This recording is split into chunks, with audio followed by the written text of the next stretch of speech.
ಗೋಣಿಕೊಪ್ಪದಲ್ಲಿ ಅರ್ಥಪೂರ್ಣ ಸ್ವಾತಂತ್ರ್ಯ ದಿನಾಚರಣೆ. ವಾಹನ ಚಾಲಕ ಮಾಲೀಕರ ಸಂಘದಿಂದ ವಿಶೇಷ ಕಾರ್ಯಕ್ರಮ. ವಾಹನ ಚಾಲಕ ಮಾಲೀಕರ ಸಂಘದಿಂದ 80ನೇ ಸ್ವಾತಂತ್ರ್ಯ ದಿನಾಚರಣೆ ಹಾಗೂ ಸನ್ಮಾನ ಸಮಾರಂಭ. ದೇಶಾದ್ಯಂತ ಸಂಭ್ರಮದಿಂದ ಆಚರಿಸಲ್ಪಟ್ಟ 80ನೇ ಸ್ವಾತಂತ್ರ್ಯ ದಿನಾಚರಣೆಯು ಪೊನ್ನಂಪೇಟೆ ತಾಲೂಕಿನ ಗೋಣಿಕೊಪ್ಪದಲ್ಲಿ ಅತ್ಯಂತ ಅರ್ಥಪೂರ್ಣವಾಗಿ ಜರುಗಿತು. ಗೋಣಿಕೊಪ್ಪದ ವಾಹನ ಚಾಲಕ ಮಾಲೀಕರ ಸಂಘದ ವತಿಯಿಂದ ಹಮ್ಮಿಕೊಳ್ಳಲಾಗಿದ್ದ ಈ ಸ್ವಾತಂತ್ರ್ಯ ದಿನಾಚರಣೆಯು ಕೇವಲ ಧ್ವಜಾರೋಹಣಕ್ಕೆ ಸೀಮಿತವಾಗದೆ ಸಮಾಜಮುಖಿ ಚಿಂತನೆಯೊಂದಿಗೆ ನೆರವೇರಿತು. ಕಾರ್ಯಕ್ರಮದಲ್ಲಿ ಮುಖ್ಯ ಅತಿಥಿಗಳಾಗಿ ಆಗಮಿಸಿದ್ದ ಗೋಣಿಕೊಪ್ಪ ವೃತ್ತ ನಿರೀಕ್ಷಕರಾದ ಶಿವರಾಜ್ ಆರ್ ಮುದೋಳ್ ಅವರು ಧ್ವಜಾರೋಹಣ ನೆರವೇರಿಸಿ ಧ್ವಜಕ್ಕೆ ಗೌರವ ನಮನ ಸಲ್ಲಿಸಿದರು.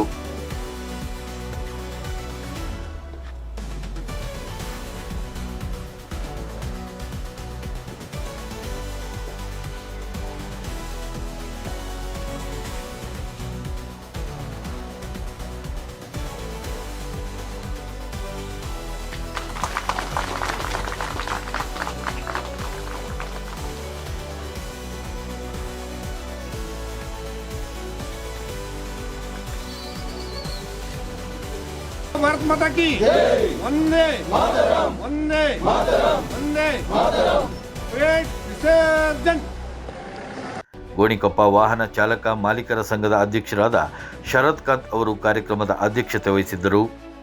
ಸಂಘದ ಗೌರವ ಅಧ್ಯಕ್ಷರಾದ ಸಿ.ಕೆ. ಬೋಪಣ್ಣ ಸೇರಿದಂತೆ ಸಂಘದ ಹಿರಿಯ ಪದಾಧಿಕಾರಿಗಳು ಮತ್ತು ಅಪಾರ ಸಂಖ್ಯೆಯಲ್ಲಿ ವಾಹನ ಚಾಲಕರು ಹಾಗೂ ನಾಗರಿಕರು ಈ ಐತಿಹಾಸಿಕ ಕಾರ್ಯಕ್ರಮದಲ್ಲಿ ಉತ್ಸಾಹದಿಂದ ಭಾಗವಹಿಸಿದ್ದರು.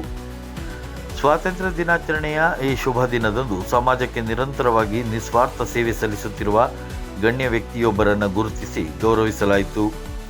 ಸಮಾಜ ಸೇವಕರಾದ ಪುಳಿಂಜನ ಪೂವಯ್ಯ ಅವರನ್ನು ಸಂಘದ ವತಿಯಿಂದ ಶಲ್ಯಾವಧಿಸಿ ಸ್ಮರಣಿಕೆ ನೀಡಿ ಅದ್ಧೂರಿಯಾಗಿ ಸನ್ಮಾನಿಸಲಾಯಿತು. ಈ ಸಂದರ್ಭದಲ್ಲಿ ಸನ್ಮಾನಿತರಾದ ಪುಳಿಂಜನ ಪೂವಯ್ಯನವರ ಸಾಧನೆ ಮತ್ತು ಸಮಾಜ ಸೇವೆಯ ಪರಿಚಯವನ್ನು ಸಂಘದ ಕಾರ್ಯದರ್ಶಿ ಕೃಷ್ಣೇಗೌಡ ಅವರು ಸಭೆಗೆ ವಿವರವಾಗಿ ಮಂಡಿಸಿದರು. 1984-85ರಲ್ಲಿ ಕಾರು ಚಾಲಕರಾಗಿ ಕಾರ್ಯನಿರ್ವಹಿಸಿದರು.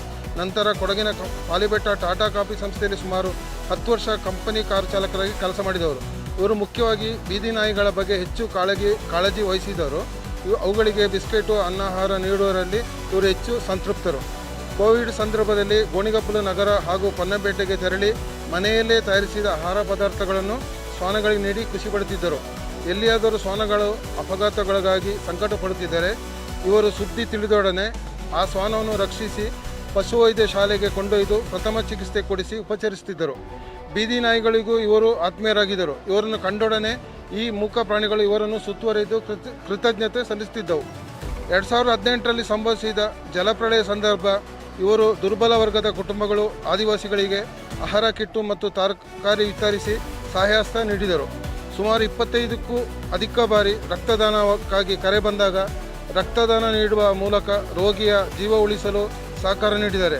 ಇವರು ಇಬ್ಬರು ಪುತ್ರರು ರಕ್ತದಾನ ಮುಂದುವರಿಸಿಕೊಂಡು ಬಂದಿರುವುದು ವಿಶೇಷ. ವಿರಾಜಪೇಟೆ ತಾಲೂಕಿನ ವಿವಿಧೆಡೆ ಭಿಕ್ಷಾಟನೆ ನಿರ್ಮೂಲನೆ ಹೋರಾಟದಲ್ಲಿ ತೊಡಗಿಸಿಕೊಂಡವರು. ಅನಾರೋಗ್ಯ ಪೀಡಿತರಿಗೆ ಡಯಾಲಿಸಿಸ್ ಮಾಡಿಸಲು ಆರ್ಥಿಕ ನೆರವು ನೀಡಿದ ಹೆಗ್ಗಳಿಕೆ ಇವರದು. ಯಾರೇ ಕಷ್ಟ ಎಂದು ಬಂದಾಗ ತಮ್ಮಲಾದ ನೆರವಿನ ಹಸ್ತ ನೀಡಿದ್ದಾರೆ.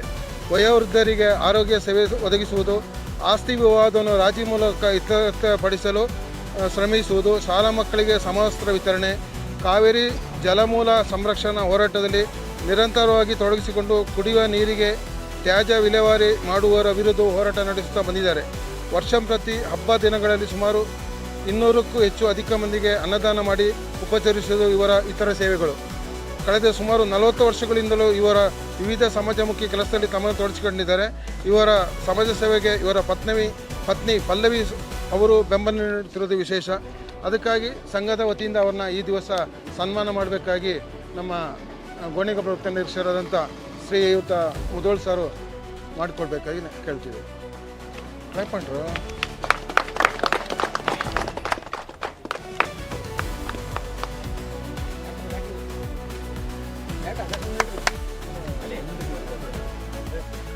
ವಾಹನ ಚಾಲಕರು ಕೇವಲ ವೃತ್ತಿಪರರಷ್ಟೇ ಅಲ್ಲದೆ ಸಮಾಜದ ಸ್ವಾಸ್ಥ್ಯ ಮತ್ತು ಸೇವಾ ಕಾರ್ಯಗಳಲ್ಲೂ ಮುಂಚೂಣಿಯಲ್ಲಿದ್ದಾರೆ ಎಂಬುದನ್ನು ಈ ಕಾರ್ಯಕ್ರಮ ಮತ್ತೊಮ್ಮೆ ಸಾಬೀತುಪಡಿಸಿತು.